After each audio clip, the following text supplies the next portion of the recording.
It happened over dessert. Her fork scraped porcelain. Frosting clung to silver. She laughed, tilting her head back just enough for the chandelier's light to scatter across her hair. Then she said it. "I wish I married my ex-lover instead." The table erupted. Her family, her friends. Their laughter rang like broken glass across marble. The sound pressed against my skull until it became silence, inside me at least. I didn't laugh. I placed my fork down slowly, deliberate, a man lowering a weapon. My heart was racing, but my face stayed still. A mask. They wouldn't see me crack. I smiled. And when I opened my mouth, I spoke only one line. The laughter stopped. The air fractured.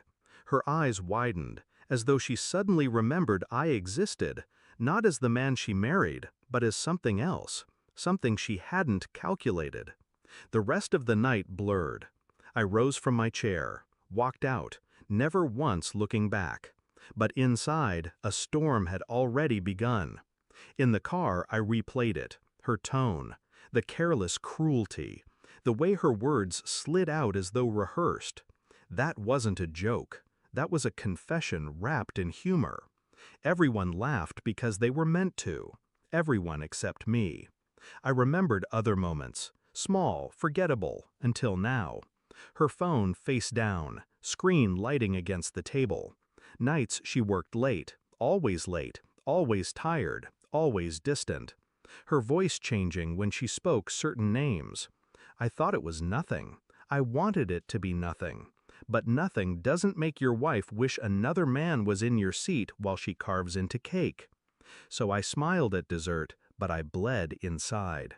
She didn't know yet, but she had already told me everything. I didn't confront her, not yet. Rage is loud, but silence is a blade. When she slept, I moved. Her phone unlocked with the code I'd known for years but never used. The first betrayal was hers. Mine would be patience. Messages, buried threads, deleted but not lost. His name, her ex, not past tense, present, very present. Wish we could have had this life. I'll see you soon. I shouldn't, but I want to. Photos, restaurants I'd never been to, hotels I'd never entered. I copied everything. Email to myself, storage encrypted. Days became surveillance. I didn't follow her. I didn't need to. Phone records, bank charges, GPS traces. Her life unfolded like a script, and I read every line. I waited. I built the case. When you love someone, you don't notice their lies. When you stop, the lies glow like fire in the dark. It came in a single envelope. I had sent in the swab weeks earlier, long before dessert, long before her careless words. A suspicion I buried deep, pretending it didn't exist. But the timing, fate or cruelty, was perfect. The results were clinical, sterile. Probability of paternity? 0. My son, my blood, my heir. He wasn't mine. I held the paper in my hands, and for the first time, I didn't feel pain. I felt clarity. That night at dinner, I placed the envelope on the table between us. "What's this?" she asked. I didn't answer. She opened it. Her face drained. Fork fell. Same sound as before, different meaning. Her lips parted. I leaned back, calm, detached. My silence louder than any accusation. I didn't shout. I didn't break things. I didn't give her the satisfaction of chaos. Instead, I slid my phone across the table. On the screen, her messages, her photos, her betrayal cataloged in neat, damning rows. Her hand trembled. She reached for me, but I pulled back.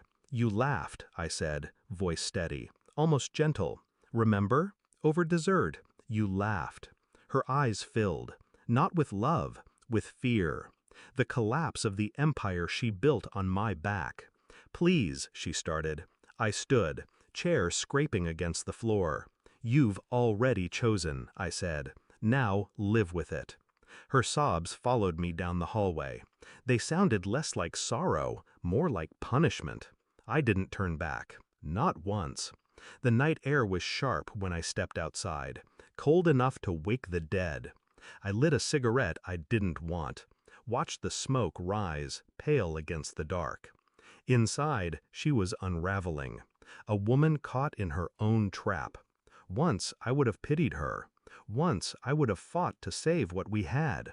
But pity is wasted on betrayal, and saving her meant losing myself. So I walked away, not bitter, not broken, just done. In silence there's power. In leaving there's clarity. And the last thing I gave her was exactly what she never expected. Nothing.